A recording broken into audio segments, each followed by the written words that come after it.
everyone. Welcome back to Open. So, Torched is back, mi gente. That's Pregones PRTT's original musical production. It's going to run for the first time in the Puerto Rican Traveling Theater in Manhattan, the company's historic off-Broadway house.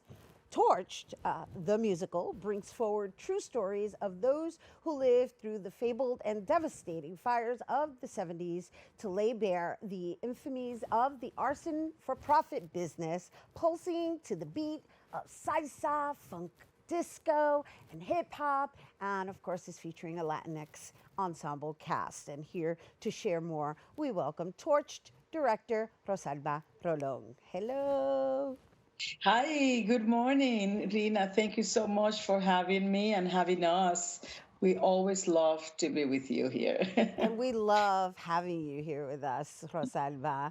And I gotta say, for every show that we do feature you here on Open, there is this level of pride in your storytelling choices. I want to say, from what I've gathered, and perhaps I'm not paying attention to all of your productions, but it looks like the majority of your productions that have been mounted off Broadway lately all have Puerto Rican stories connected to them. Yes, absolutely. It is actually that's the root of our company. That's the root of our history. As a Puerto Rican born company, and when we consolidated our merger with the Puerto Rican Traveling Theater and working hand in shoulder and shoulder with Miriam Colon, we recommitted. That said, of course, we have our doors open, our stage opens are very active for people from all over the world, actually, and from all cultures and all ethnicities, especially within the Latino theater family, Right. and all that it implies. And so, yes, we do have sequential programming. We produce in Manhattan, we produce in the Bronx, and then we had been some of the pieces that had been real part of a strong Bronx repertory. We're transferring to Manhattan, so people have that opportunity to see it on another stage and have a presence in the district, in the Off-Broadway district. And actually, the theater is right in the middle of the Broadway district, so it has an opportunity for visibility as well. And then we are, of course, have continued to boost the programming at Pregones in the Bronx, especially. We have now an artist in residence, our Marches Music Festival, and then upcoming main stage productions as well from our company. We are in the process of writing a piece that's going to open at the theater at Pregones in the Bronx. So it's it's like being in a swing. We call it a Bronx Manhattan a Theater Express. I love it. I love it. A Bronx Manhattan Theater Express. I love it. And Mhm. I've been following your career, and I've been following even Pregones PRTT's evolution, right? Because the fact that you now have the ability to mount productions in the Bronx and then move them to the city off Broadway and still share the same stories, it's really a wonderful opportunity for our stories to be seen by non-Latino audiences, we'll say, right? Sure, but I know, but also with many of our audiences who live closer to the city. But I want to say that we also are nurturing pieces in Manhattan that will be transferred to the Bronx. In other words, it's not a one-way street. It's not like, oh, we open in the Bronx and we upgrade by going Right. to Bronx. So it's a whole different configuration of aesthetics and decisions, right? And so you have no idea how many artists, especially international artists, when we are planning the presentations, they choose the Bronx before anything else. I They get said we it. cannot not go to New York and not perform in the Bronx. So I'm so proud of what we've been able to accomplish in terms of the balance of production between the two theaters. But it's a never ending process. I don't know how you do it personally. I'm like, do you sleep in a refrigerator? Because Rosalba. you, y'all go nonstop. But let's not let this segment end without sharing more details about Torched, because I know this is your baby. I know this is your creation, and I know there were a lot of people involved in making this happen, from researchers, especially. I know you had Nina Martinez and Vivian Yes, Vasquez from Decade of absolutely. Fire assist with the storytelling. So let's share with our viewers exactly what they can expect. Yes, well, what we did is we put together our ensemble, as we always do, with a combination of artists that are, some are New York born, New Yorican.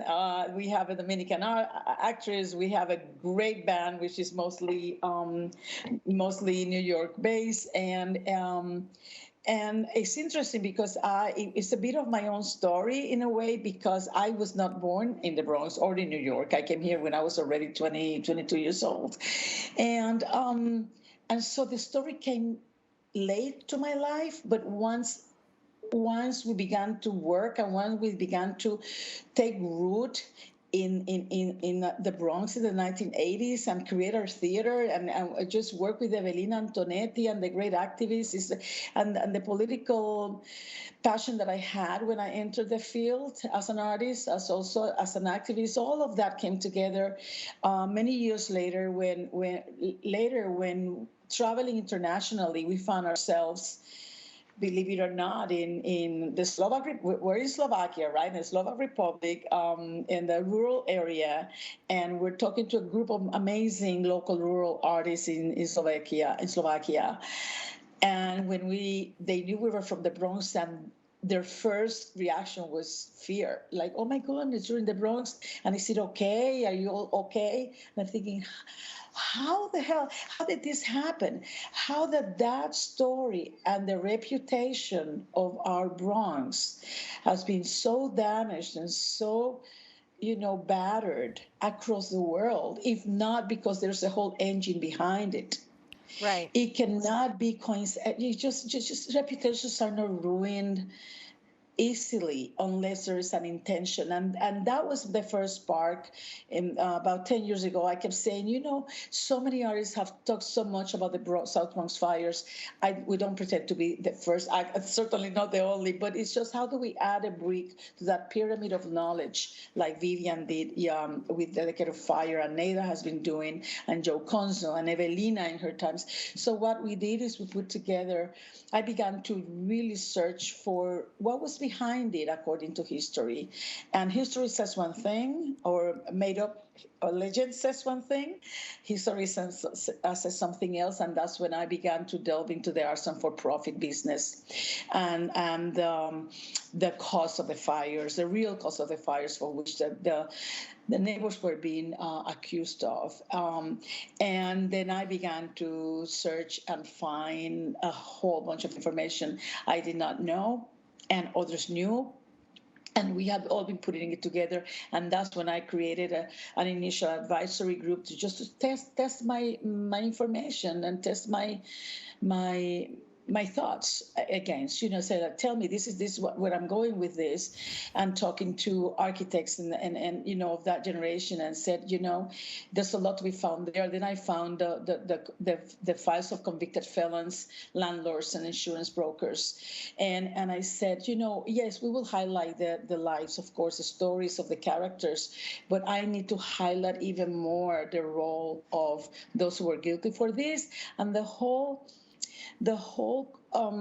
confabulation, in a way, the whole intentional message of Hollywood and the industry and the entertainment and news industry to ruin the reputation of an entire neighborhood for Right. decades. Right. Well, an entire borough, Across the actually. world, Yeah. across Yeah. the world. Yes. Yeah. Yeah, but you know what? And then, but we ourselves have, and I've lived in the Bronx for 30 years now.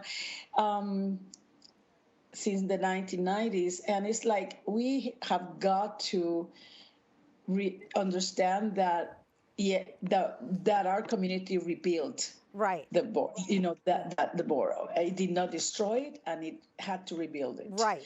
Right. And on our dismantle own. also the stigma of assuming that it's still the same. because Absolutely. But to this day, you know, I sometimes watch the news, and if there's something happens in the Bronx, immediately it's in the Bronx. The other day there was a stabbing somewhere. There's no mention of the county where that happened. right. I said, well, it didn't happen in the Bronx, or else they would have said it was in the Right, Bronx. right, right, right, right, right. So before we go, we have to just share with everyone how, I mean, because this is an important story that has been shared in various platforms, right? I mentioned Decade of Fire because Decade of Fire won a lot of Yes, awards, absolutely. just, airing on PBS and also through the film festivals. And I know these ladies were part of your community advisors, collaborators, and your version, your take on it is obviously a musical. And I did share with everyone the different musical genres. We love Desmar Guevara. I always consider him a musical genius. But I want to know, like, how do you make a musical or something festive about such I know.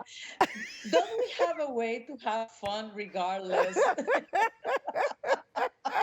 all I can remember, all I can remember is during a few years ago, during our former president, there was a protesta in Puerto Rico, and one of someone in the White House under the Trump administration was interviewed, and he said, "Well, they say they're suffering a lot, but they're in the streets singing and dancing, so they must not be suffering that much." And I'm like, "What a fool! Don't you know that we have art to basically." That's our security blanket, right, our yeah, music and our and our dance and our therapy story. too, our therapy too. And our therapy, and the thing is, yes, it is. It is with we hear music, but brilliantly composed by Desmar. The cast did a lot of improvisations that I adapted to some of the lyrics. But interestingly, like there's a moment in one of the pieces where people are clapping and then they stop clapping because then the song itself is a story, is a very difficult story, but it is delivered in song as a A song, song. it's a song And of liberation, you're saying? well, actually, it's internal conflict. So the Internal characters we conflict. have, of Okay. course, we have the bodeguero, and that's where the Puerto Rican flag is on The the bodega. bodeguero, the bodeguero. Right, right, right. And we're We have gonna Tito Morales in one corner of the stage. And let me remind you, the beauty of this is that we premiered in the Bronx last year, as we needed to do, and the Puerto Rican Traveling Theater, the building is a former firehouse. So, which is very interesting. And so, in one corner of the stage, we have the bodega, and then there's another place in the stage where there is a mainstream newspaper, and then this Puerto Rican, New Rican reporter who grew up in the Bronx had been all her life dreaming of leaving the street, leaving the Bronx, and going to Wall Street and going right. and making it big time. And now she finds herself wanting to write about the neighborhood she left amid the fire. And what if I go back? How will I feel? And then she is confronted with her past when she goes to do the interviews, and she needs to be objective, but her heart is telling her something All else. right. That's it. And That's all so we get to give them. that's all we get to give them, and it all comes out in that beautiful song called Each and Every Day. Each and every day. Oh my gosh, I look forward to this one. I hope you guys are looking forward to seeing it as well. It is a limited run. Once again, that's Rosalba Rolón, Torched director. Once again, Torched is running now through June 18th at the Puerto Rican Traveling Theater, which is located at 304 West 47th Street between 8th and 9th Avenues in Manhattan. For tickets and more, you can visit PregonesPRTT.org. Stay tuned because we got more Puerto Rican Open when we return. You don't want to miss.